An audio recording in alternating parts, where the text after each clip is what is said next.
резиденциянын жанында турабыз. Гай кызматкерлери оңурлуу унаалар менен кызмат өтөп жатышат. Азамат Исраилов өзү оңурлууга каршы болгону менен кызматкерлери кол астында иштегендери мына бардыгы оңурлуу унаалар айдашат. Жана ошондой эле мына жумушка келгенде дагы ушулар менен кызмат өтөшөт. Биздин коопсуздук карашат. Ошон үчүн бул элдик машина. Бул мына чоң чиновниктерге, байларга балким керек эмес, бирок жөнөкөй бизге окшогон мына ушул окшогон кызматкерлер үчүн бул керек нерсе. Азыр Южный магистралга келдик. Ассалам алейкум.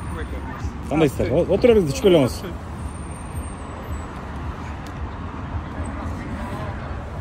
Ассалам алейкум. Биз ушу шаарды кыдырып жүрдүк элек, таксисттерден сурап, кызматкерлерден сурап, ушу оңурлуу унааларды айдаш силер үчүн кандай, оңой элеби, жакшы экенби? Азыр кызматта өтүп атасыздар, туурабы? Оңурлуу унаалар мененчи? Биринчи машинам менчи. Биринчи машинаңыз, Мен башка машина айдаган эмесмин, сол эле салыштырганга деле эмем жок. Так, мындай эреже бул рульдун эмес дейм да, мындай кандай сиз үчүн айдаш. Эрежени бузбай эле айдап жүрөсүз да? Эреже бузбайм мен, бузсам штраф берет эле. Картектен текшерсеңиз болот таптаза. Все. Чоң рахмат. Рахмат. Жок, пока керек эмес. Чолпонтада жүрөм. Милициянын машинасы, япошка, собственный жакшынакай.